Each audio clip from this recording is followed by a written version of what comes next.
Siapa sangka sebidang tanah wakaf yang harusnya menjadi amal jariah justru berubah menjadi pintu menuju kehancuran.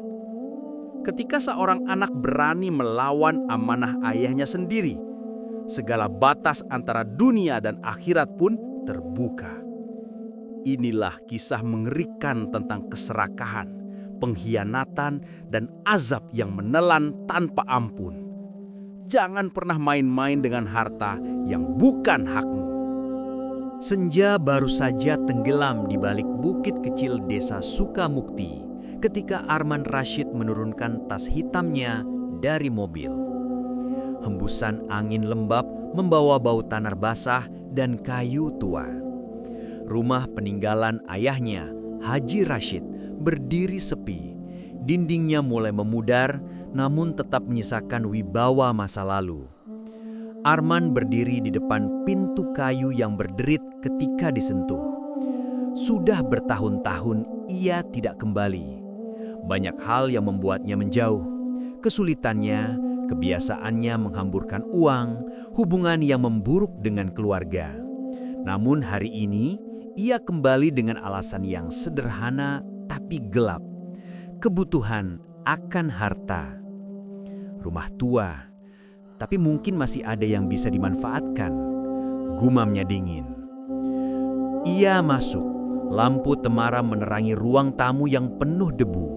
Foto lama Haji Rashid tergantung di dinding. Sosok berjubah putih, senyum teduh, mata penuh ketulusan. Arman menatap foto itu sebentar, namun tidak ada rasa rindu di wajahnya. Hanya penilaian, seolah menimbang apa yang tersisa dari masa lalu yang bisa ia ambil. Rina, atau yang ia panggil sejak kecil, Sela, muncul dari dapur membawa lap. Wajahnya lembut, namun lelah. Ke Arman datang tanpa kabar lagi, katanya pelan, tanpa nada marah. Arman hanya tersenyum tipis. Banyak yang harus dibereskan. Ia tidak datang untuk nostalgia. Ia datang untuk mencari sesuatu yang bisa menambal hidupnya yang mulai runtuh. Gudang di belakang rumah berbau pengap, dipenuhi kardus, koper, dan barang-barang ayah mereka yang tak pernah dipindahkan sejak wafatnya 7 tahun lalu. Arman menyalakan lampu gantung yang berkedip lemah. Rina mengikutinya dengan langkah hati-hati. "Kak, mendingan nanti saja diberesin. Banyak kenangan ayah di sini," ujar Rina. "Justru itu, aku ingin tahu apa saja yang ayah tinggalkan," balas Arman cepat. Tangannya bergerak cepat, membuka kotak, menggeser karung, membongkar tumpukan buku kuno. Sampai akhirnya ia menemukan satu map coklat kusam terikat dengan tali rafia yang sudah menghitam. Arman menatap itu lama. Ada nama ayahnya tertulis di pojok, Haji Rashid. Jantungnya berdetak sedikit lebih cepat. Ia membuka map itu perlahan dan matanya membesar. Di dalamnya ada sertifikat tanah, bukan sembarang tanah. Berlembar-lembar surat ukur, peta, dan nilai apresial yang membuat nafas Arman tercekak. 8 hektar, tanah strategis, bernilai sangat besar. Ini, astaga, Arman hampir berbisik, suaranya gemetar, bukan karena haru, melainkan ambisi yang mendidih. Namun Rina langsung menggeleng, wajahnya panik. "Ke Arman, itu tanah wakaf. Ayah sudah serahkan tanah itu untuk pembangunan Masjid Jami Al-Falah. Semua warga tahu. Ke Arman Ima dulu dengar kan?" Arman menutup map itu erat seolah takut dirampas. "Tapi ini suratnya, atas nama ayah. Tidak ada tanda serah terima resmi. Tidak ada legalitas lengkap. Itu karena arsip desa waktu itu masih manual. Tapi niat ayah jelas, semua saksi masih hidup." Arman meliritnya dingin. "Saksi bukan surat. Harta tetap harta. Dan sebagai anak, aku punya hak." Nadanya berubah tajam. Lebih berat, lebih mencekam. Rina menelan ludah. "Kak, jangan begitu. Wakaf itu amanah. Ayah pasti kecewa kalau kakak begini. Arman tertawa kecil, sinis. Amanah, ayah sudah lama meninggal, Selah, dan hidup kita tidak akan berubah kalau kita terus pasrah. Tapi tanah sebesar ini kesempatan. Rina mundur selangkah, hatinya perih mendengar keserakahan yang begitu terang. Sejenak gudang kembali sunyi, hanya suara angin malam yang merayap masuk lewat celah kayu. Arman membuka kembali map itu, meneliti setiap sudut. Semakin lama ia menatapnya, semakin kuat kilau ambisi di matanya. Bayangan masa depan penuh kekayaan seolah memanggilnya dari balik kertas itu. Di sudut gudang, lampu berkedip lagi. Dinding bergetar pelan. Sebuah foto Haji Rashid yang diletakkan di atas lemari tua miring dan jatuh ke lantai. Kacanya retak tepat di bagian wajah. Rina terkejut. Astagfirullah, Kak, ini pertanda buruk. Arman tidak menghiraukan. Ia meraih map itu, memeluknya seperti harta karun yang baru ditemukan. Biji keserakahan telah tumbuh. Diam-diam sebuah kisah kelam mulai terbuka. Dan Arman tanpa sadar baru saja melangkahkan kaki ke jalan yang akan menelannya. Pagi di desa Sukamukti terasa lebih terang dari biasanya. Namun bagi Arman, suasana itu justru menekan dada. Setelah menemukan surat tanah semalam, pikirannya dipenuhi angka, nilai jual, kemungkinan proyek, dan keuntungan yang dapat menutup semua kesalahan finansialnya selama ini.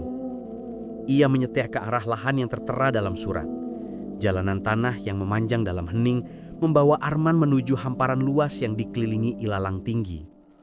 Begitu mobilnya berhenti, ia keluar dan berdiri di tengah padang itu.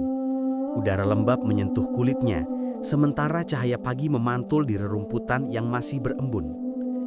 8 hektar tanah datar yang sebagian berbatasan dengan jalan kecamatan, dekat pusat desa, dan memiliki potensi nilai jual yang menggiurkan.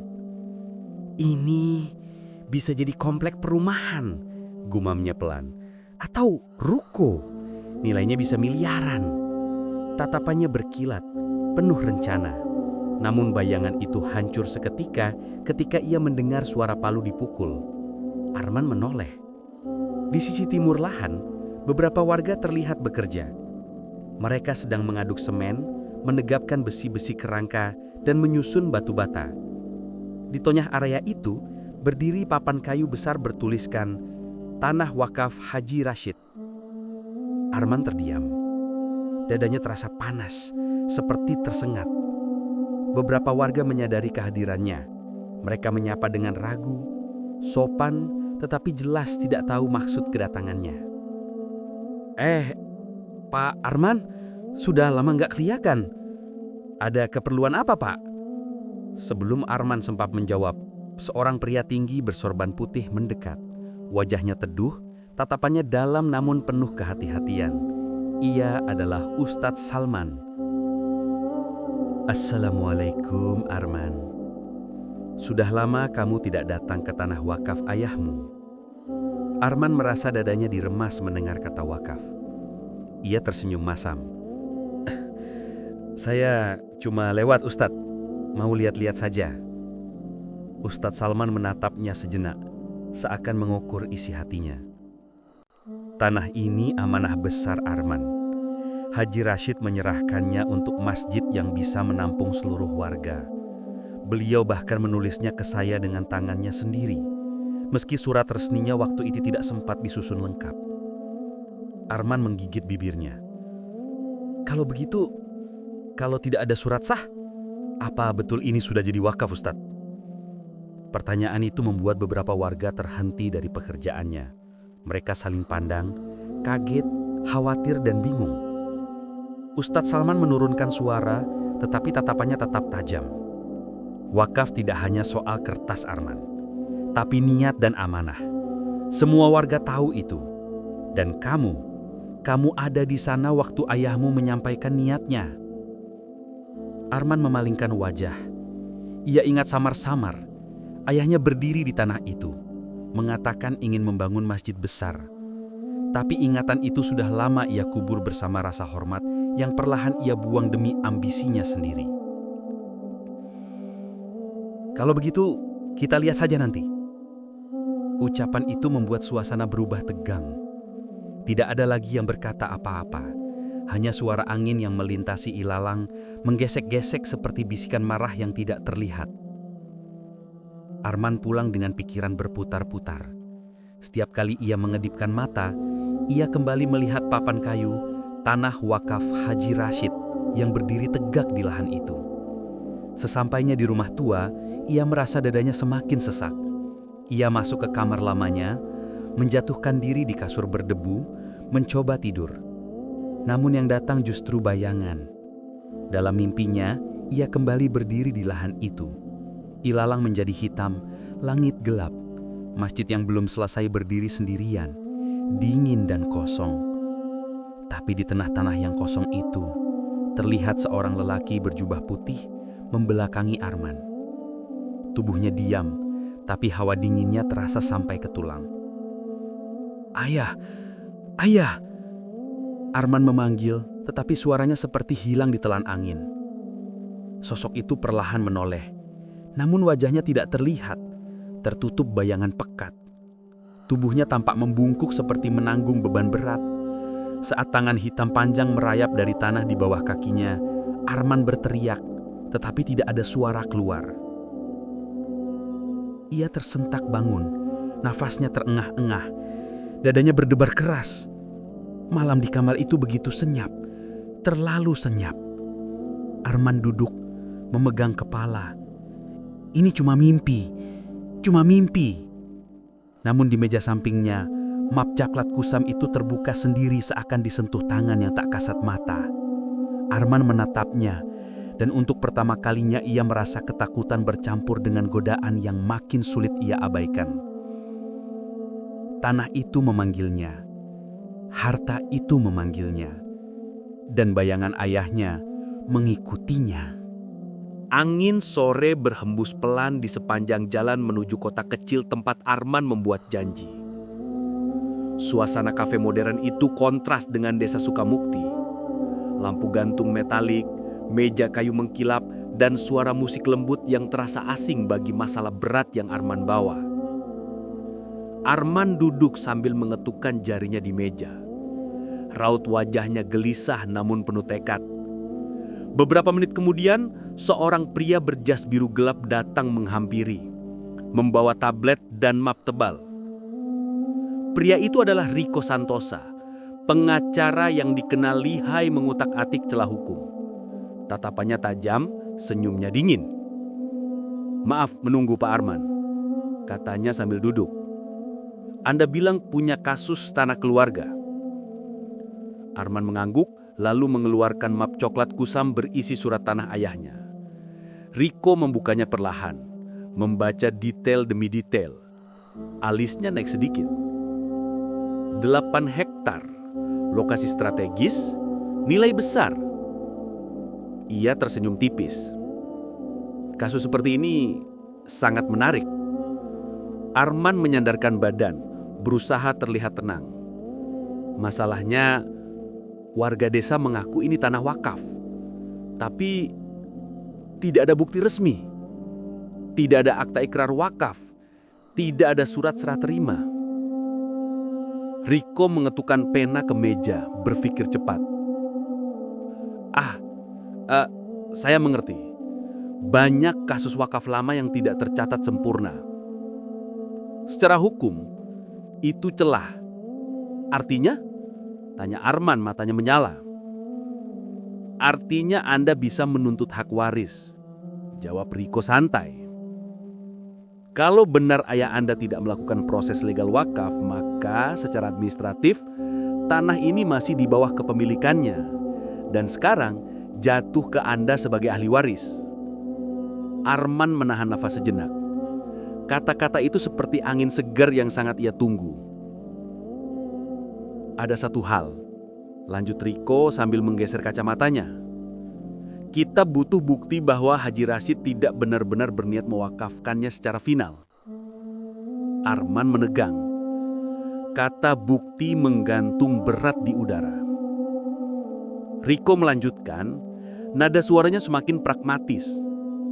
Anda bisa membuat pernyataan tertulis bahwa ayah Anda sebenarnya ingin tanah ini tetap menjadi harta keluarga. Saksi? Tidak harus kuat. Yang penting kita punya dokumen dan narasi. Arman menelan ludah. Ia sadar apa yang diminta Riko. Berbohong. Tapi pikiran tentang 8 hektar tanah kembali membayangi. Nilai miliaran rupiah. Jalan keluar dari kesulitan hidupnya. Cara untuk memulai lagi. Baik. Saya bisa menyusun narasinya. Riko senyum puas. Kita mulai segera. Sore itu Arman pulang ke rumah tua di desa. Saat membuka pintu, ia mendapati Sela duduk di ruang tamu sambil melipat pakaian lama peninggalan ayah mereka. Wajahnya lelah, tapi sorot mata itu langsung berubah begitu melihat Arman membawa map hukum. "Kak, dari mana?" tanyanya. Suaranya berat tetapi penuh kecurigaan. "Urusan tanah ayah ya?" Kak Arman pergi ke pengacara. Sela tidak menjawab. Diamnya justru memperjelas semuanya. Sela mengembuskan nafas panjang, hampir seperti menahan tangis.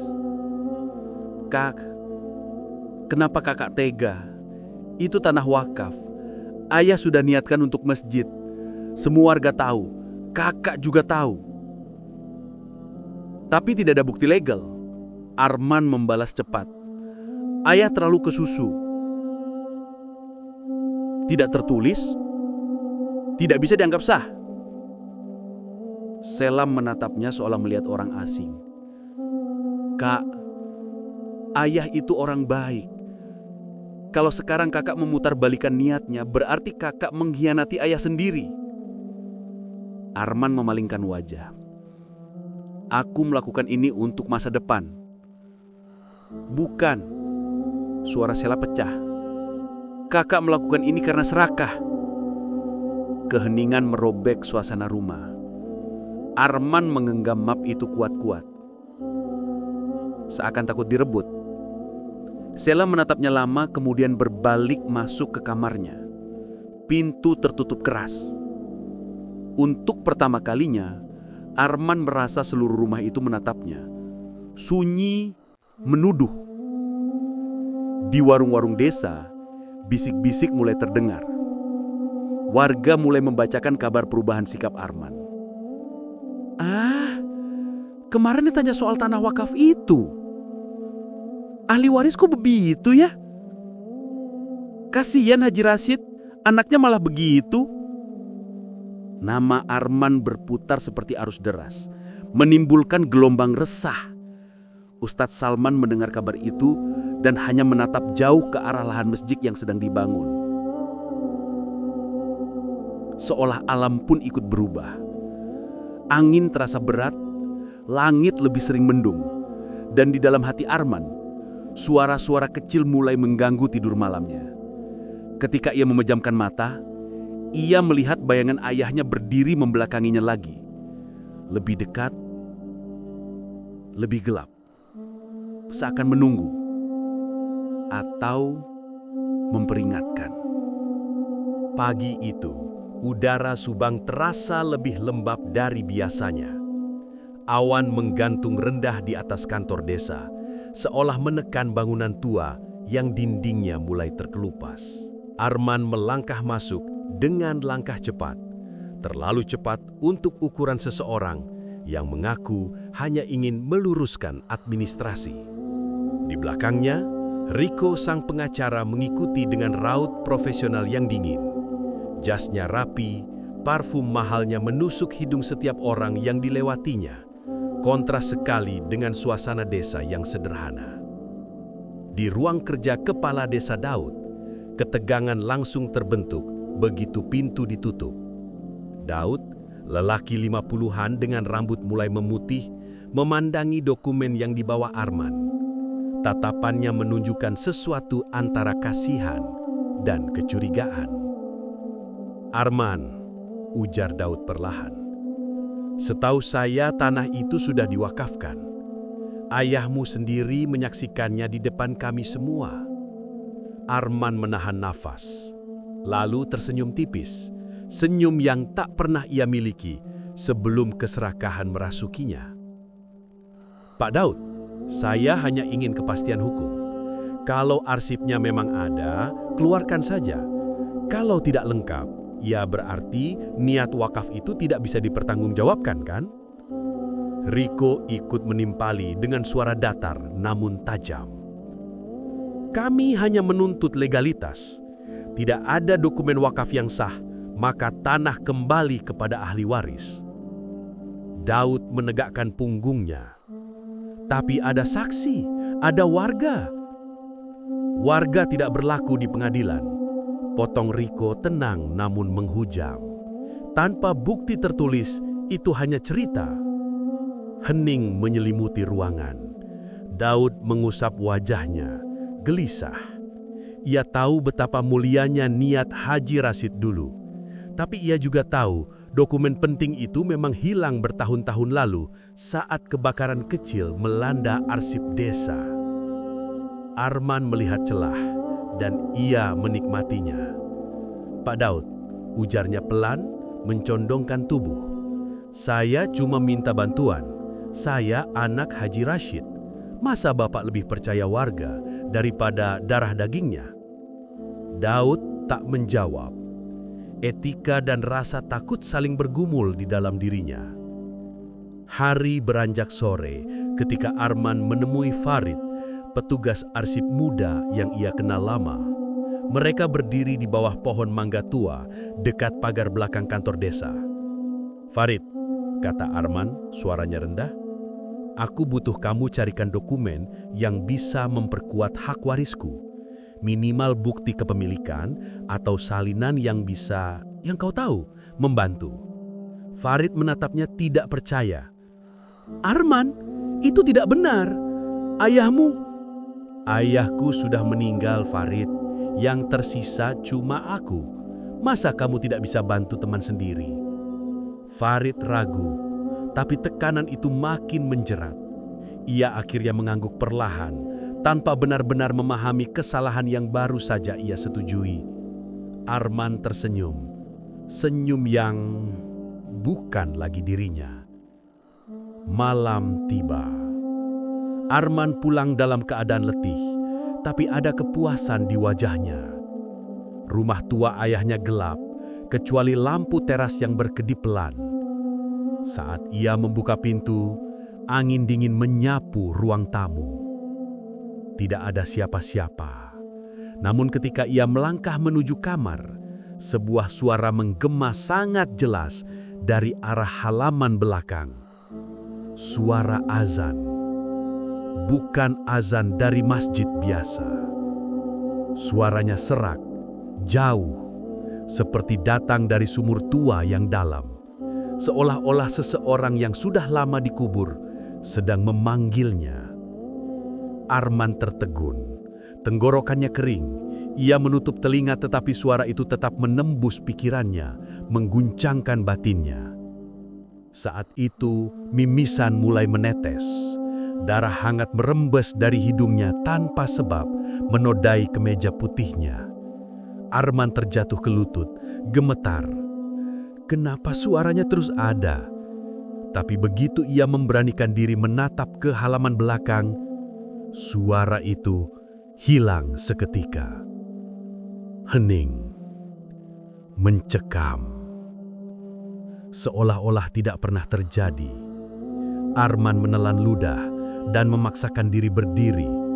Ia menatap pantulan dirinya di kaca jendela. Wajah pucat, mata memerah, darah mengering di bibirnya. Seolah-olah mengatakan sesuatu. Ia berkedip.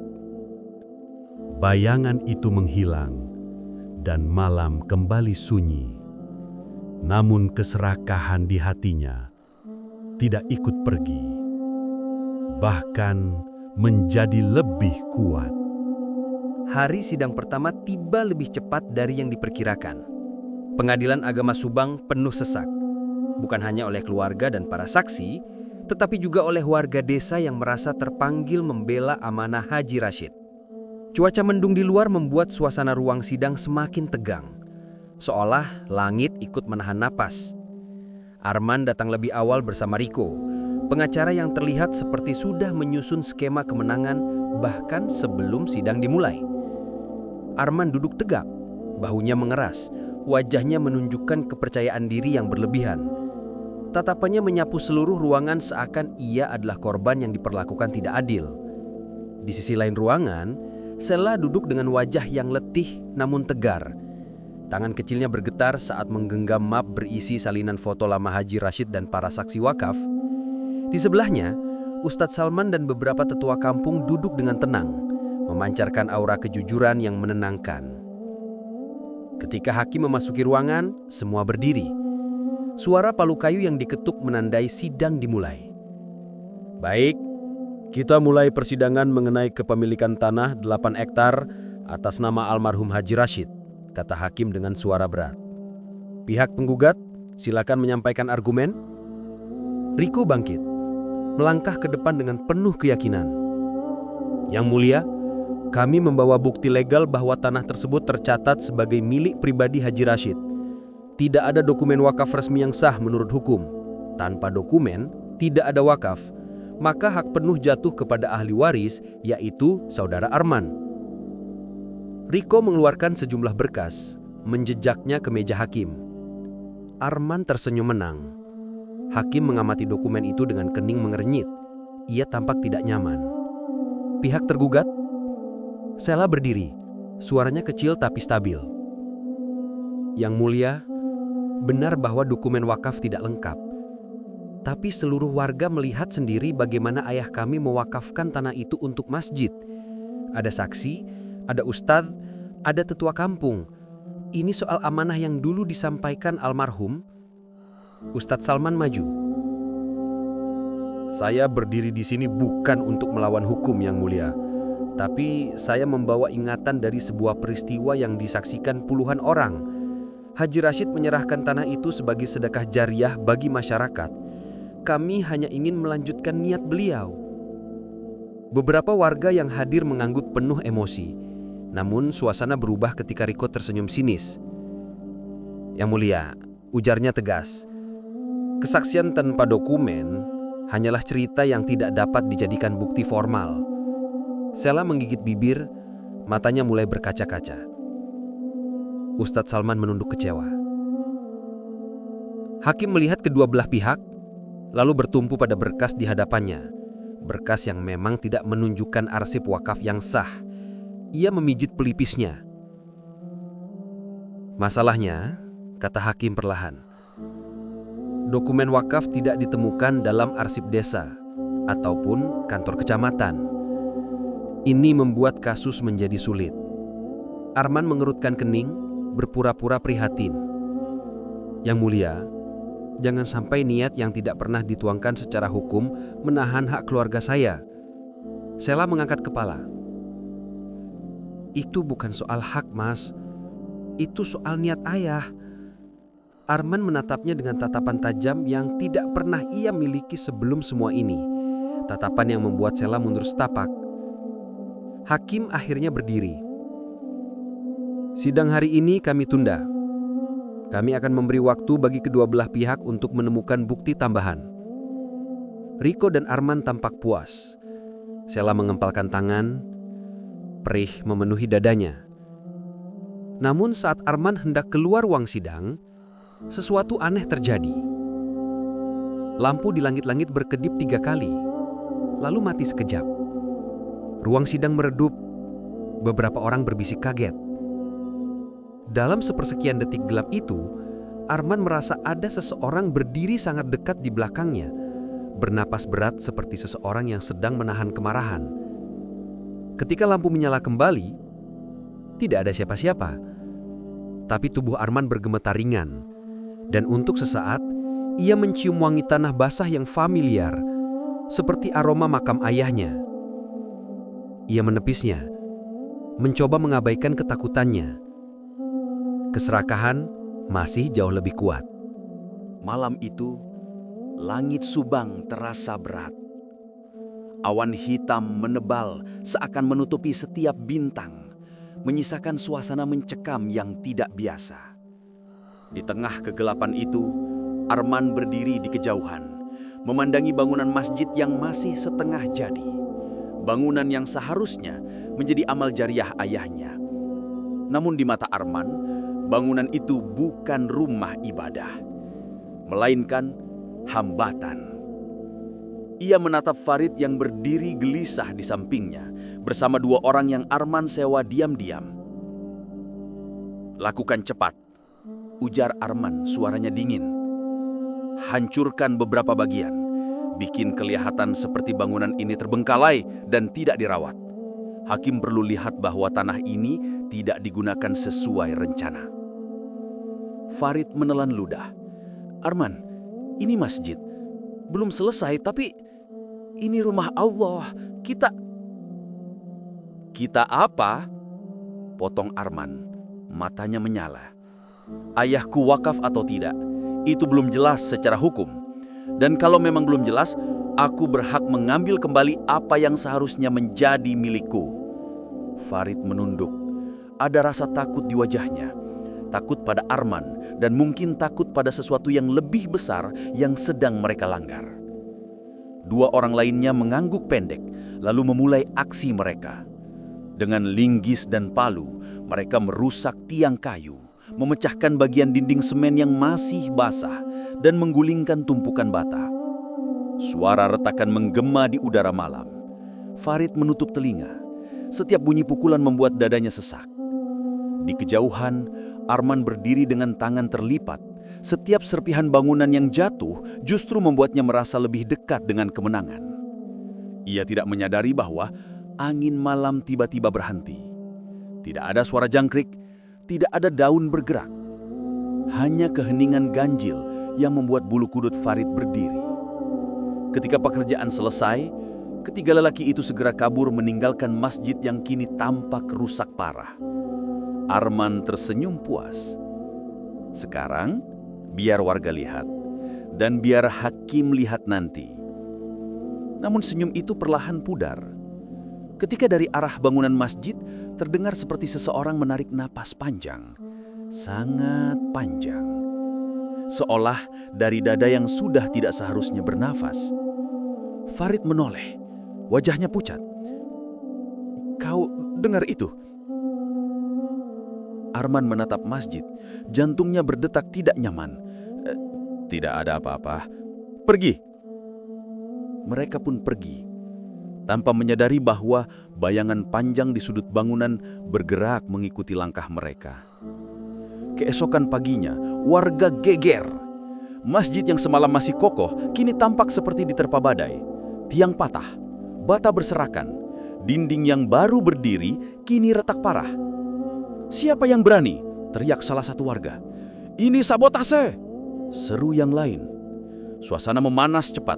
Beberapa pemuda hampir turun tangan dan menyalahkan kelompok-kelompok lain di kampung. Perdebatan meledak seperti api, mengancam memecah persatuan desa. Namun Ustadz Salman berdiri di tengah kerumunan. Suaranya tenang, namun kuat. "Saudara-saudara, tenang dulu. Masjid ini bukan tempat untuk kemarahan. Kalau kita menyelesaikan masalah dengan emosi, kita tidak jauh beda dari orang yang merusaknya." Warga perlahan mereda, meski hati mereka masih bergejolak. Mata mereka memandang bangunan masjid itu dengan luka yang dalam, seakan kehormatan mereka juga ikut dihancurkan. Di antara kerumunan, Sela berdiri dengan wajah sendu. Ia memandang reruntuhan itu dengan mata yang memerah, seperti melihat mimpi almarhum ayahnya dipatahkan di depan mata. "Ini ulah Arman," bisiknya lirih. Ustadz Salman mendengar, tapi ia hanya menepuk bahunya. "Kebenaran akan muncul pada waktunya, nak. Dan harta yang diambil dengan cara yang salah tak akan membawa maslahat." Sela menunduk, merasakan firasat buruk semakin kuat. Sementara itu, jauh dari keramaian, Arman duduk sendiri di rumah tua ayahnya. Tiba-tiba, langit-langit rumah berderit pelan. Dari arah belakang terdengar suara langkah kaki, pelan, berat, menyeret, seperti seseorang berjalan tanpa sandal di lantai basah. Arman menegang. Farid, itu kamu? Tidak ada jawaban. Lalu dari pojok ruangan, tercium aroma tanah basah dan kapur barus makam. Arman menutup hidung, wajahnya memucat. Siapa di sana? Namun ruangan tetap kosong. Hanya suara lirih, seperti bisikan dari bibir yang sudah tak seharusnya bernafas. Tanah itu bukan milikmu. Arman tersentak menoleh cepat. Tidak ada siapa-siapa. Hatinya berdebar kacau. Untuk pertama kalinya, keserakahan yang ia pupuk mulai terasa berbahaya. Senja di Subang turun perlahan, membakar langit dengan warna oranye kemerahan. Udara terasa berat, seolah membawa beban rahasia yang telah terlalu lama tertimbun. Di ruang tengah rumah tua Haji Rashid, Sheila duduk di lantai, mengelilingi dirinya dengan tumpukan map kusam dan catatan lama peninggalan ayahnya. Hari-harinya kini ia habiskan mencari secercah bukti yang dapat menyelamatkan tanah wakaf itu. Tanah yang dulu ayahnya jaga dengan penuh cinta dan doa. Tangannya yang letih membuka map paling tua, kulit luarnya sudah rapuh. Ketika ia menarik satu lembar kertas dari selipan paling bawah, dadanya mendadak berdebar. Kertas itu lusuh, tapi tinta tulisannya masih jelas. Tulisan tangan Haji Rashid. Sheila menutup mulutnya sendiri, matanya berkaca-kaca. Di sana tertulis, tanah di sisi barat sungai itu akan menjadi masjid. Semoga menjadi cahaya untuk anak cucu. Tertanda, Rashid bin Samad. Sheila meremas kertas itu ke dadanya. Bukan akta, bukan dokumen legal, tapi ini suara hati seorang ayah. Kesaksian terakhir yang masih tersisa. Namun setelah beberapa menit, ia tersadar. Tulisannya memang kuat secara emosional, tetapi secara hukum, Sheila menghela napas panjang. Ini belum cukup. Air matanya jatuh mengotori pinggir kertas tua itu. Ia tahu Arman tidak akan luluh hanya dengan tulisan tangan ayah mereka. Ia tahu Riko akan menertawakannya di persidangan. Tapi ia tidak menyerah. Tidak boleh. Ia membayangkan wajah ayahnya, lembut, penuh kasih, dan itu memberi kekuatan baginya untuk bangkit kembali. Di sisi lain Subang, malam turun dengan cepat di rumah Haji Rashid. Napasnya pendek, tubuhnya berkeringat. Ia masuk ke dalam mimpi yang terasa lebih nyata daripada kenyataan. Ia berdiri sendirian di atas tanah kosong. Tanah lapang itu luas, sunyi, dan dingin. Angin kering berdesir melewati kupingnya, membawa aroma tanah bakar dan kapur barus. Arman menoleh, dan di ujung hamparan tanah itu berdiri sosok ayahnya, Haji Rashid. Punggungnya membungkuk sedikit, memakai baju koko putih yang pernah ia pakai saat terakhir sakit. Tubuhnya berdiri kaku menatap tanah kosong yang kelak menjadi masjid. "Ayah?" Arman berbisik. Namun Haji Rashid tidak menjawab, tidak menoleh, tidak bergerak. Arman melangkah mendekat. Setiap langkah membuat tanah di bawah kakinya bergumuruh pelan, seperti denyut jantung bumi yang murka. "Ayah, bicara sama Arman. Aku cuma ingin hakku." Haji Rashid tetap membelakanginya. Tubuhnya terasa seperti bayangan hidup. Ada, tapi sebenarnya tidak. Arman menelan ludah. Ketika ia mendekat sejauh satu lengan, tiba-tiba ayahnya bergerak. Bukan berbalik, melainkan memalingkan wajah sedikit, cukup membuat Arman melihat sudut mata ayahnya. Mata itu kosong, gelap, seperti sumur tak berdasar. Arman terhuyung mundur. "Ya, kenapa? Kenapa memandang begitu?" Belum sempat ia merespons, tanah di sekitarnya retak. Retakan kecil tetapi terdengar keras, seperti ada sesuatu dari dalam bawah tanah yang ingin keluar. Suara gemuruh itu membesar. Arman menutup telinga, berteriak, Namun sosok ayahnya tetap diam, hanya berdiri, memalingkan wajah seakan menolak untuk melihat anaknya sendiri. Arman terjatuh ke tanah keras. Saat ia mengangkat wajah, sosok ayahnya menghilang seketika. Yang tersisa hanyalah tanah kosong yang membentang hitam dan bayangan panjang yang bergerak sendiri. Arman tersentak bangun sambil berteriak. Keringat membasahi tubuhnya, napasnya kacau. Ruang kamarnya gelap, tapi aroma tanah makam masih terasa sangat kuat, seolah menempel di pakaian dan kulitnya. Ia memegang dada, jantungnya berdegup tak beraturan. Untuk pertama kalinya, Arman mulai merasa bahwa kemenangan yang ia kejar sedang menyeretnya menuju sesuatu yang jauh lebih gelap dari mimpi buruk. Azab itu masih samar, namun kini terasa sangat dekat. Hari itu, pengadilan agama Subang dipenuhi wajah-wajah tegang. Langit di luar tampak kelabu, seolah ikut menyimak persidangan yang menentukan nasib tanah 8 hektar. Tanah yang menyimpan sejarah keluarga, harapan sebuah desa, dan amanah seorang ayah yang telah tiada. Sela duduk di baris depan, memeluk map berisi tulisan tangan Haji Rashid. Mata sembabnya menatap meja hakim tanpa berkedip. Di sampingnya, Ustadz Salman meremas tasbihnya. Bibirnya komat kamit memohon keteguhan. Sementara itu, Arman duduk tegak bersama Riko, pengacara yang tampak sangat yakin bahwa kemenangan sudah ada di genggaman. Senyum tipis Arman mengisyaratkan sesuatu yang nyaris seperti kesombongan. Hakim masuk, ruangan langsung hening. Ketukan palu menggetarkan udara. Sidang perkara kepemilikan tanah atas nama almarhum Haji Rashid dibuka kembali. Hakim membuka berkas terakhir yang telah ditelaah selama beberapa minggu. Ruangan begitu tenang, bahkan helaan napas pun terdengar. Setelah menimbang seluruh bukti formal, serta memperhatikan absennya dokumen sah yang menyatakan tanah tersebut sebagai wakaf, Sela menggigit bibir sampai bergetar. Arman sedikit mencondongkan tubuh seperti menunggu pengumuman pemenang. Maka pengadilan memutuskan. Hakim menarik napas panjang. Tanah seluas 8 hektar tersebut kembali pada ahli waris, yaitu saudara Arman bin Rashid.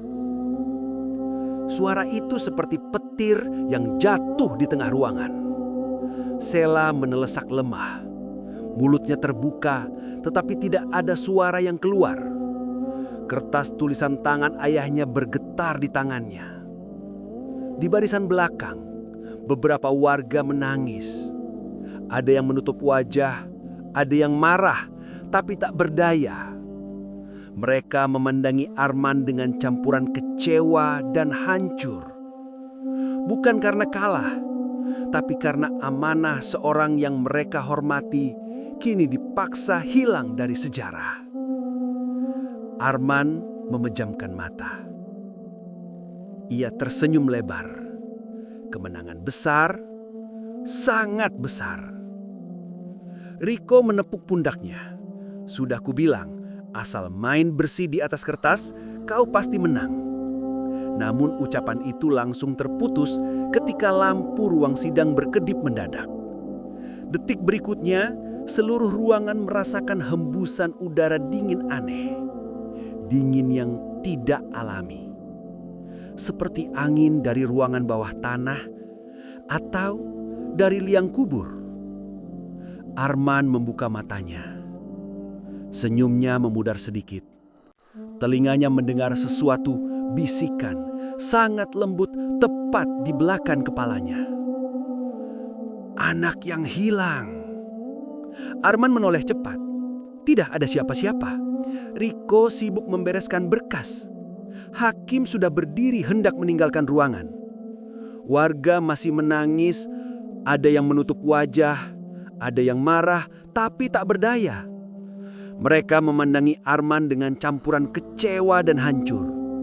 Bukan karena kalah, tapi karena amanah seorang yang mereka hormati kini dipaksa hilang dari sejarah. Arman memejamkan mata. Ia tersenyum lebar. Kemenangan besar, sangat besar. Riko menepuk pundaknya. Sudah kubilang, asal main bersih di atas kertas, kau pasti menang. Namun ucapan itu langsung terputus ketika lampu ruang sidang berkedip mendadak. Detik berikutnya, seluruh ruangan merasakan hembusan udara dingin aneh. Dingin yang tidak alami. Seperti angin dari ruangan bawah tanah atau dari liang kubur. Arman membuka matanya. Senyumnya memudar sedikit. Telinganya mendengar sesuatu. Bisikan sangat lembut tepat di belakang kepalanya.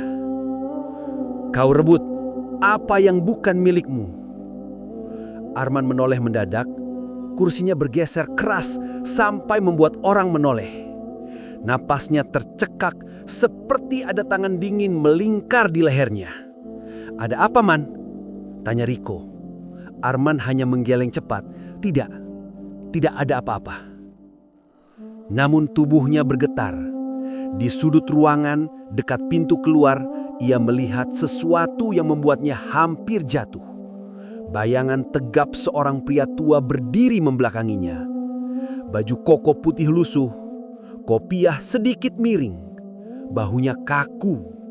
Bayangan itu tidak bergerak, tidak bernapas, hanya berdiri, menunggu. Arman menutup mata sekejap lalu membuka lagi. Bayangan itu hilang, namun aroma tanah basah menyelimuti hidungnya. Kuat, sangat kuat. Seperti ia sedang berdiri di tepi makam ayahnya. Warga keluar dengan langkah berat, beberapa masih menitikkan air mata. Sela berjalan melewati Arman sambil memeluk mapnya erat-erat. Ia tidak menatap Arman. Tidak sanggup. Ketika akhirnya Arman melangkah keluar gedung pengadilan, awan hitam menggantung rendah, menutupi matahari seperti tirai. Ia menang hari ini, namun dari cara angin berdesir, dari suara-suara asing yang mulai mengganggu tidur dan kewarasannya. Azab yang selama ini hanya berupa tanda kecil, kini menunjukkan dirinya lebih jelas. Dan seolah berkata, kemenanganmu hanya pintu pertama menuju hukuman. Angin sore di desa Sukamurni bertiup lebih dingin dari biasanya, seolah membawa firasat buruk yang menekan dada siapapun yang lewat. Di lapangan kecil dekat masjid yang belum rampung itu, 4 alat berat berwarna kuning sudah berjajar seperti raksasa besi yang siap mengoyak tanah. Suara mesinnya bergemuruh pelan, mengerikan, mencekam, seperti bisikan ancaman dari dunia lain. Arman berdiri di tengah kerumunan kecil. Wajahnya tampak tegang, namun dipaksakan untuk terlihat teguh. Ia menggenggam map coklat yang telah menjadi simbol perjuangan dan ketamakannya, lalu menandatangani surat pembongkaran bangunan masjid di atas meja lipat yang disediakan. Tangan kanannya sedikit bergetar, bukan karena ragu, melainkan karena suara lirih yang kembali muncul di telinganya. "Anak, kembalikan yang bukan milikmu." Bisikan itu samar, tetapi cukup jelas untuk membuat bulu kuduknya meremang. Arman menoleh cepat, namun tidak ada siapapun di belakangnya. Kepala desa Daud yang menyaksikan penandatanganan itu menunduk dengan wajah pucat. Sejak pengadilan memutuskan tanah kembali pada ahli waris, ia tak pernah benar-benar bisa tidur. Setiap malam ia memikirkan keputusan yang terpaksa ia toleransi. Dan kini, melihat alat berat siap meratakannya, ia merasa dirinya sedang menyaksikan awal bencana. "Arman, kau yakin melakukan ini?" tanya Daud dengan suara berat, nyaris memohon. Arman memasukkan map ke tas ranselnya. "Saya hanya mengambil hak saya, Pak Kades, hak keluarga saya." "Tapi ini rumah ibadah," lanjut Daud menelan ludah. "Masjid yang ayahmu niatkan." Arman memotong kasar. Tidak ada bukti kuat. Semua orang tahu. Pengadilan juga sudah mengakui. Jangan persoalkan lagi. Daud terdiam. Wajahnya tampak semakin lelah, seolah puluhan tahun beban tiba-tiba menumpuk di pundaknya. Tidak jauh dari mereka, Sela berdiri sambil memeluk kedua lengannya sendiri. Air matanya tak berhenti menetes sejak pagi. Ia menyaksikan bangunan masjid itu dari kejauhan, tiang-tiang yang belum sempurna, dinding-dinding yang baru separuh jadi, serta kubah kecil sementara yang dipasang warga dengan gotong royong. "Arman, dosa apa lagi yang akan kau tambah?" ucap Sela dalam nada lirih, nyaris tak terdengar. Arman menatapnya sebentar. Ada sesuatu yang berkedut di wajahnya. Keraguan kecil yang berusaha ia lenyapkan. "Sudahlah Sel, semua sudah diputuskan. Aku tidak mau hidup miskin lagi. Ini kesempatan." Sela menggeleng putus asa. Kalau ayah hidup, dia pasti menolak semua ini. Arman ingin membalas, namun saat membuka mulut, langit mendadak menggelap. Awan kelabu menutupi matahari begitu cepat, sehingga semua orang menengadah. Angin berputar pelan lalu berhenti tiba-tiba, meninggalkan suasana bisu yang tidak wajar. Beberapa warga mulai mendekatkan diri ke masjid. Wajah mereka pucat dan tegang. Seorang ibu berkata pelan, "Kok tiba-tiba gelap gini? Padahal belum sore banget." Yang lain menimpali, "Dari tadi pagi juga aneh. Cuacanya kayak marah." Arman menepis rasa tidak nyaman di dadanya dan menyuruh operator alat berat bersiap. Namun saat ia melangkah mendekati masjid, tanah yang ia pijak terasa bergetar. Kecil, hampir tidak terasa, namun cukup untuk membuatnya berhenti. Ia menatap kakinya. Tanah di bawahnya seperti mengeluarkan suara sangat lirih, seperti suara helaan napas. "Arman, kembalikan." Ia menggeleng keras. Itu cuma suara mesin, cuma halusinasi. Tapi wajah ayahnya kembali muncul sekelebat di sudut matanya, gelap, tanpa ekspresi, berdiri di antara bayangan tiang masjid yang belum selesai. Ia memejamkan mata dan mengatur napas. "Ini cuma stres," gumamnya, lalu berteriak kepada operator alat berat. "Mulai besok pagi, kita ratakan semuanya." Sela menutup mulutnya dengan kedua tangan, menahan tangis. Daud memejamkan mata seolah menyaksikan sesuatu yang tidak seharusnya terjadi. Awan di atas mereka semakin kelam, seakan seluruh langit Jawa Barat mengawasi dengan murka. Burung-burung berhenti berkicau, angin berhenti bergerak, dan desa pun hening. Hening seperti menahan napas menjelang azab. Hujan turun tanpa jeda sejak maghrib, menghantam atap-atap rumah di desa Sukamurni seperti ratusan tangan yang mengetuk minta perhatian. Petir menyambar berkali-kali, membuat langit Jawa Barat terlihat seperti pecah menjadi dua.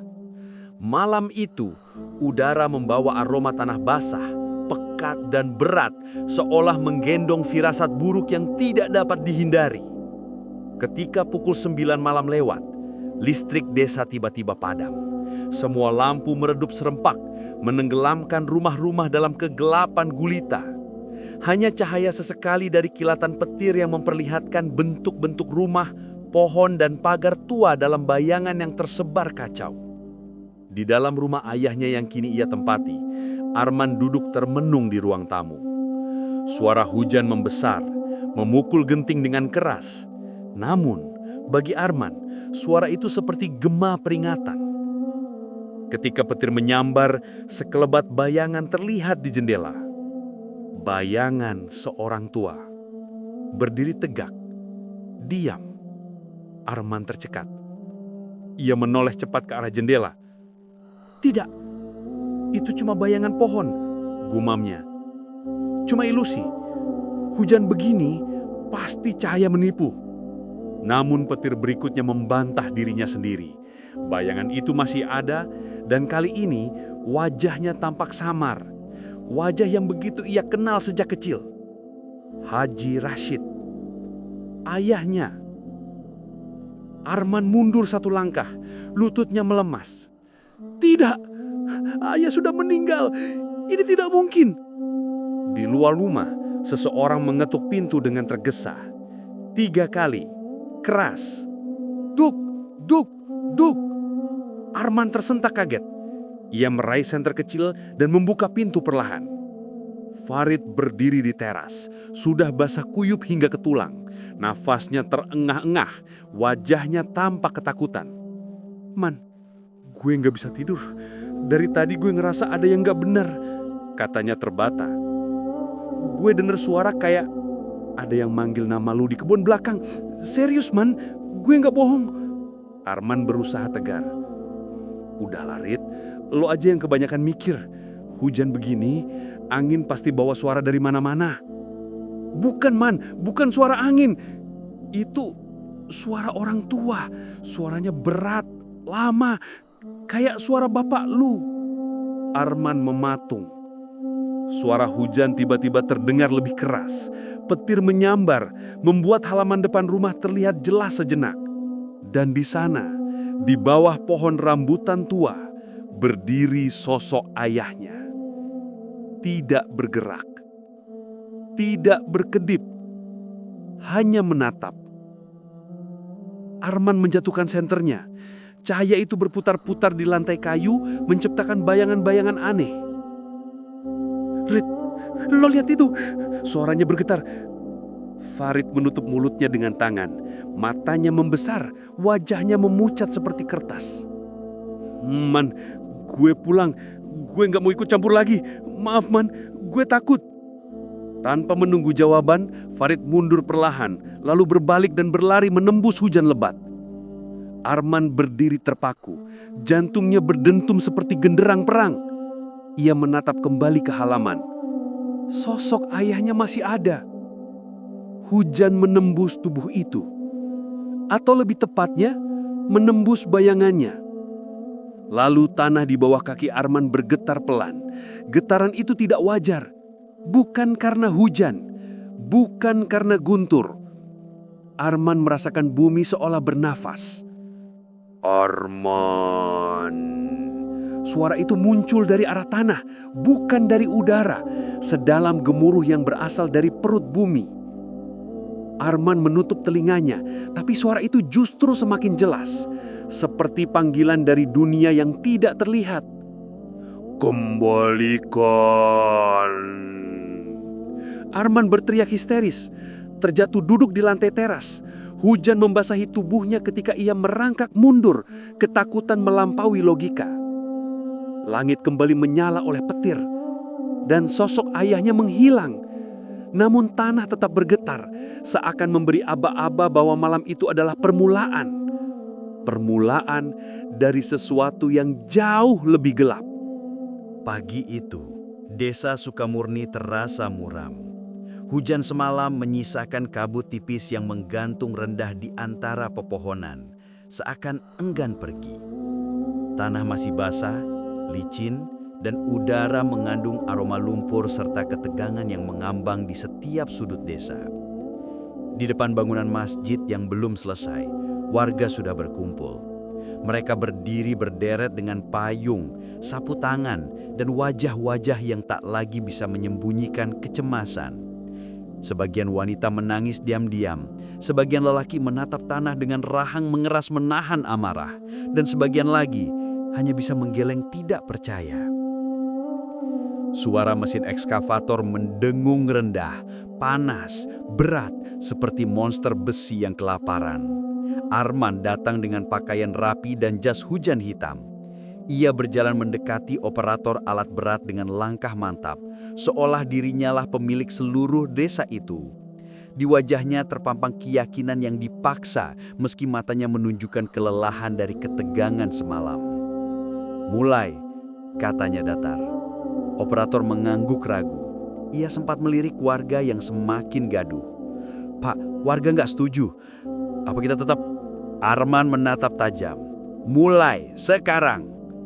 Operator menelan ludah, lalu menarik tuas. Rak! Bucket ekskavator menabrak dinding masjid pertama kali. Suara beton pecah menggemakan seluruh halaman. Serpihan bata berjatuhan seperti air mata dari bangunan yang belum sempat berdiri sempurna. Warga menjerit dan berlari mendekat. Stop! Hentikan! Masjid ini dibangun dari uang kami! Arman, kamu tega! Ustadz Salman berdiri paling depan, menahan warga agar tidak nekat. Matanya merah bukan karena marah, tetapi karena hancur hati menyaksikan niat baik Haji Rashid diinjak-injak oleh anak kandungnya sendiri. Arman, ucapnya suaranya bergetar. Apa tidak ada secuil pun rasa takut pada Tuhan di hatimu? Arman menahan gejolak dalam dadanya. Untuk sedetik, keraguan muncul di wajahnya. Detik berikutnya, ia menghapusnya. Tidak, ini cuma stres. Aku cuma kecapean, gumamnya. Namun getaran itu semakin kuat, retakan semakin panjang, bercabang, dan bergerak cepat seperti akar pohon yang tumbuh dalam hitungan detik. Menjalar ke arah masjid, lalu kembali ke arah kaki Arman. Setiap kali ekskavator menghancurkan dinding, urat itu bergetar, seolah tanah sedang merasakan sakit. Arman menggigit bibir, mencoba menepis gambaran aneh itu dari pikirannya. Tidak, ini cuma stres. Aku cuma kecapean, gumamnya. Namun getaran itu semakin kuat, retakan semakin panjang, bercabang dan bergerak cepat, seperti akar pohon yang tumbuh dalam hitungan detik, menjalar ke arah masjid, lalu kembali ke arah kaki Arman. Arman mundur satu langkah. Sela, yang berdiri jauh di tengah kerumunan warga, memperhatikan gerakan Arman. Air matanya menetes. Arman, lihat apa yang kau lakukan pada ayahmu dan pada dirimu sendiri. Ekskavator menghantam dinding kanan masjid. Boom! Seluruh tanah bergetar tiba-tiba, lebih keras dari sebelumnya. Beberapa warga terjatuh. Ustadz Salman memedang tiang kayu untuk menahan tubuhnya. Operator panik menghentikan mesin. Pak Arman, tanahnya kayak mau longsor. Tanah kembali sunyi. Arman menatap titik retakan itu. Sejenak, retakan itu seperti menatap balik, lalu menghilang. Namun Arman tahu, ia yang paling tahu. Ini bukan retakan biasa, bukan sekedar getaran. Ini adalah peringatan, dan tanah tidak lagi diam. Pagi itu, tanah di Desa Sukamurni tampak berbeda. Bukan hanya basah akibat hujan semalam, tetapi terasa hidup, seolah lumpur yang menggenang memiliki kehendak sendiri. Warna tanah berubah kehitaman, licin seperti minyak, membuat setiap langkah pekerja terpeleset meski mereka berhati-hati. Para pekerja yang ditugaskan untuk merobohkan sisa bangunan masjid menatap lahan itu dengan tatapan penuh ragu. Mesin-mesin berat tampak berdiri kaku, seolah ikut enggan bergerak. Tidak ada yang berani menyalakan mesin, bukan karena perintah belum turun, tetapi karena suasana terasa salah, sangat salah. Arman tiba di lokasi dengan raut wajah keras. Ia menahan kantung mata yang membengkak akibat tidak tidur setelah kejadian semalam. Namun ia berusaha tampil tegar, menutupi ketakutan yang mulai menggerogoti akalnya. Kenapa belum ada yang mulai? Suaranya tinggi. Pekerja saling pandang. Farid yang masih dipenuhi rasa takut sejak malam sebelumnya, memberanikan diri maju. Man, tanahnya nggak normal. Ini bukan lumpur biasa. Kayak ada yang bergerak di bawahnya. Arman mendesis. Kau penakut, Red. Hanya karena semalam mimpi buruk sekarang jadi pengecut. Farid menegakkan bahunya, tapi suaranya tetap bergetar. Ini bukan mimpi. Semalam gue dengar suara dan pagi ini sebelum lo datang, gue lihat lumpurnya kayak naik turun. Kayak dia bernafas. Beberapa pekerja mengangguk cepat. Membenarkan, wajah mereka pucat. Arman mencoba tertawa merendahkan, tapi suaranya terdengar dipaksakan. Hahaha, sudahlah. Kalian terlalu banyak dengar cerita kampung. Mulai kerja. Tidak ada yang bergerak. Beberapa warga sudah berkumpul di jarak aman. Tangis terdengar samar. Ustadz Salman memandang masjid dengan wajah pasrah, seolah menunggu kemujizatan atau bencana. Di antara mereka, Sela melangkah maju. Hujan tipus mulai turun membasahi kerudung dan wajahnya. Arman, serunya, ini kesempatan terakhir. Ini salah. Kau tahu ini salah. Aku mohon, hentikan. Arman menatap istrinya itu dengan wajah yang untuk sesaat tampak goyah. Namun kemudian, amarah membuncah menggantikan ragu. Jangan ikut campur, Sela. Semua ini terlambat untuk dihentikan. Tidak, belum terlambat untuk bertaubat. Arman mengalihkan pandangan, menolak menatap mata istrinya yang penuh luka. Ia menoleh pada Farid. "Ayo, hidupkan mesinnya." "Gua nggak mau, Man." "Apa?" "Gua takut ada yang nggak benar di sini. Gua nggak mau mati konyol." Arman mendekat dengan langkah besar. Dan plak! Tamparan keras melanda di pipi Farid, membuat seluruh pekerja terlonjak. "Kau ikut saya dari awal, jangan jadi pengkhianat di tengah jalan!" teriak Arman. Nafasnya memburu. Farid memegang pipinya, mata berkaca-kaca. "Arman, ini bukan soal setia atau enggak, ini soal nyawa." Namun sebelum Arman sempat membalas lagi, sebuah suara rendah muncul dari arah tanah. Suara seperti geraman panjang, dalam, berat, tidak datang dari binatang manapun. Tanah di dekat ekskavator mulai bergolak pelan. Gelembung lumpur naik satu-satu, meletup dengan bau busuk seperti tanah kuburan yang baru dibuka. Pekerja mundur serentak, warga beristighfar keras. Ustadz Salman memandang masjid dengan wajah pasrah, seolah menunggu kemujizatan atau bencana. Di antara mereka, Sela melangkah maju. Hujan tipis mulai turun membasahi kerudung dan wajahnya. "Arman!" serunya. "Ini kesempatan terakhir. Ini salah. Kau tahu ini salah. Aku mohon, hentikan." Arman menatap istrinya itu dengan wajah yang untuk sesaat tampak goyah. Namun kemudian, amarah membuncah menggantikan ragu. "Jangan ikut campur, Sela. Semua ini terlambat untuk dihentikan." "Tidak, belum terlambat untuk bertaubat." Arman mengalihkan pandangan, menolak menatap mata istrinya yang penuh luka. Ia menoleh pada Farid. "Ayo, hidupkan mesinnya." "Gua nggak mau, Man." "Apa?" "Gua takut ada yang nggak bener di sini. Gua nggak mau mati konyol." Arman mendekat dengan langkah besar dan plak! Tamparan keras melanda di pipi Farid, membuat seluruh pekerja terlonjak. "Kau ikut saya dari awal, jangan jadi pengkhianat di tengah jalan!" teriak Arman, nafasnya memburu. Farid memegang pipinya, mata berkaca-kaca. "Arman, ini bukan soal setia atau enggak, ini soal nyawa." Namun sebelum Arman sempat membalas lagi, sebuah suara rendah muncul dari arah tanah. Suara seperti geraman panjang, dalam, berat, tidak datang dari binatang manapun. Tanah di dekat ekskavator mulai bergolak pelan. Gelembung lumpur naik satu-satu, meletup dengan bau busuk seperti tanah kuburan yang baru dibuka. Pekerja mundur serentak, warga beristighfar keras. Ustadz Salman memandang masjid dengan wajah pasrah, seolah menunggu kemujizatan atau bencana. Arman terpaku, nafasnya membeku. Lumpur itu tiba-tiba membentuk retakan melingkar. Bukan lurus seperti retakan alami, tapi lingkaran sempurna seolah digambar oleh tangan yang tidak terlihat. Operator alat berat berteriak, "Pak Arman, saya nggak mau lanjut. Ini kayak pertanda buruk, Pak." Arman mencoba bersuara, namun suaranya serak. "Mesin, jalankan mesinnya." Nggak ada yang bergerak, tak satu pun. Lalu suara itu datang lagi. Arman. Lebih jelas, lebih dekat. Seakan tanah itu sendiri memanggil namanya. Arman memutar tubuh mencari sumber suara.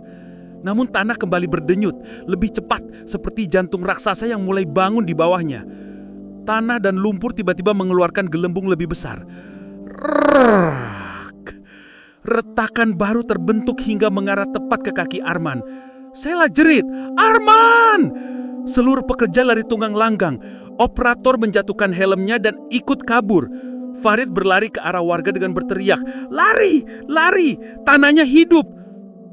Arman mencoba mengangkat kakinya. Namun lumpur seperti melekat pada sepatunya. Berat, hangat dan berdenyut. Ia melihat ke bawah. Lumpur itu bergerak naik, seperti tangan gelap yang perlahan memegang pergelangan kakinya. Dan langit tiba-tiba menggulung suara guntur panjang, seakan ikut menyaksikan dimulainya azab besar. Siang hari itu, Langit desa Sukamurni tampak kelabu meski hujan sudah berhenti sejak pagi. Awan berat menggantung di atas lahan penggusuran seakan menunggu sesuatu pecah dari bawah bumi. Pekerja yang sebelumnya kabur kembali dipaksa Arman untuk mulai bekerja meski mereka melakukannya dengan tangan bergetar dan wajah pucat. Ekskavator dinyalakan lagi. Suara mesin meraung menembus udara lembab yang menekan. Operator menghela napas gemetar sebelum menurunkan baket besi ke bagian fondasi masjid yang belum hancur. Rrrrang. Baket menghantam semen. Tanah bergetar. Arman berdiri tak jauh dari mesin dengan sepatu masih berlumur lumpur hitam. Ia berusaha meyakinkan dirinya bahwa semua ini hanyalah kebetulan, bahwa semua tanda yang muncul hanyalah halusinasi, kecemasan, kelelahan, apapun yang bisa ia jadikan alasan. Namun tanah tidak peduli. Ketika ekskavator menggali lebih dalam, gerok. Tanah di bawah baket tiba-tiba ambruk, runtuh seperti perut bumi yang tersobek. Operator berteriak, menarik tuas untuk mundur, namun terlambat. Setengah bagian ekskavator terseret ke dalam lubang besar yang tiba-tiba menganga. Warga dan pekerja menjerit serempak. Allah, astagfirullah, lari! Arman terkejut, tetapi justru berlari mendekat. Jangan matikan mesin, lanjutkan penggaliannya. Operator menatap Arman dengan wajah pucat pasi. Pak, ini bukan tanah normal, mesin bisa kebalik. Arman mengabaikan semuanya. Ia melangkah mendekat ke bibir lubang yang terus melebar. Padahal tanah di sekitar sudah pecah. Retakannya memanjang seperti mulut yang haus. Tanah di bawah kaki Arman berdenyut. Sekali, dua kali, lalu tewas sejenak seperti menarik napas panjang. Dan duar. Bagian tanah di mana Arman berdiri runtuh. Tubuhnya terpental dan nyaris terjerembab ke dalam lubang raksasa yang menganga di bawahnya. Arman meraih sepotong beton untuk bergantung. Bahunya hampir terkilir. Napasnya memburu. Wajahnya memucat. Pandangannya berputar antara debu, serpihan tanah, dan kegelapan di bawah sana. Dari lubang itu terdengar sesuatu. Bukan suara angin, bukan suara mesin, tetapi gema, seperti ayat-ayat yang dibaca mundur. Bukan jelas, bukan lengkap, hanya potongan-potongan suara rendah bergetar dari kedalaman bumi. Seperti seseorang atau sesuatu membaca dari balik lapisan tanah menembus fondasi dunia. Arman mematung, dadanya naik turun cepat. Bibirnya bergetar. Apa itu? Suara itu bergema lagi. Lebih dalam, lebih berat, lebih seperti keluhan dari kubur yang belum tenang. Warga dan pekerja berlari menjauh, tidak berani mendekat 1 meter pun. Sela menjerit, Arman, keluar dari sana! Ustadz Salman mendekat perlahan, menahan napasnya. Jauhi tepiannya, itu bukan suara biasa, Arman. Arman menarik tubuhnya naik, terengah-engah, mencoba berdiri walau lututnya masih bergetar. Namun suara dari lubang itu kembali terdengar, lebih jelas dari sebelumnya.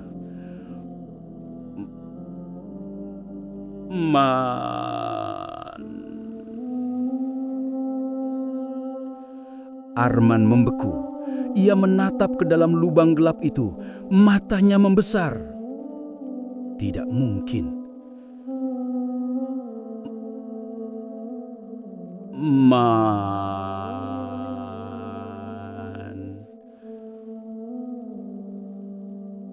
Arman mundur 2 langkah. Tubuh limbung. Tidak. Bukan. Ayah, gumamnya lirih, hampir tidak terdengar. Sela menutup mulutnya, menangis ketakutan. Warga berpegangan. Beberapa pekerja langsung kabur keluar area. Arman memegang kepalanya, ingin menepis suara itu. "Berhenti!" teriaknya. Namun suaranya justru tenggelam dalam gema dari perut bumi. Operator mengurungkan niat untuk menolong Arman dan malah melompat keluar kabin, berlari sekencang mungkin. "Saya nggak mau mati di sini. Ini mah bukan kerjaan manusia lagi." Tapi Arman, meski bergetar, masih belum menyerah. Dengan napas tersengal, matanya merah, ia berteriak dari kegelapan dadanya sendiri, "Aku tidak akan berhenti. Tanah ini milikku." Lubang itu bergetar, lalu menganga lebih lebar. Tanah retak membentuk pola seperti tangan besar yang berusaha menggapai keluar. Dan dari kedalaman, suara itu kembali memanggil, "Man!